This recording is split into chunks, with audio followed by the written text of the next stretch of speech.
விநாயகர் சதுர்த்தி அன்று விநாயகருக்கு ஏன் கொழுக்கட்டை நைவேத்தியம் செய்கிறோம் தெரியுமா?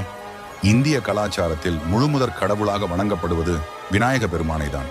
விநாயகர் சதுர்த்தி ஆண்டுதோறும் ஆவணி மாதத்தின் வளர்பிறை சதுர்த்தி நாளன்று கொண்டாடப்படுகிறது. விநாயகருக்கு படைக்கப்படும் மிக முக்கியமான நைவேத்தியங்களில் ஒன்று கொழுக்கட்டை. கொழுக்கட்டை இல்லாமல் விநாயகருக்கு படையல் நைவேத்தியம் என்பது இருக்காது. இந்தியா மட்டுமல்லாது உலகம் முழுவதிலும் விநாயகர் சதுர்த்திக்கு பிரசாதமாக கொழுக்கட்டை எனும் இனிப்பு வகையை படைக்கின்றனர். கதைகளின்படி ஒரு முறை சிவபெருமான் தன் மனைவி பார்வதி மற்றும் மகன் விநாயகருடன் அத்ரி என்ற முனிவரை சந்திக்க அவரது குடிலுக்கு சென்றனர். அங்கு அவரது மனைவி அனசூயா அறுசுவை விருந்து தயாரித்தார். ஆனால் விநாயகனின் பசி எவ்வளவு சாப்பிட்டாலும் அடங்கவில்லை. விநாயகன் சாப்பிடும் வரை சிவபெருமானும் காத்திருந்தார். அனசூயாவும் என்ன செய்வதென்று தெரியாமல் தவிக்கிறார்.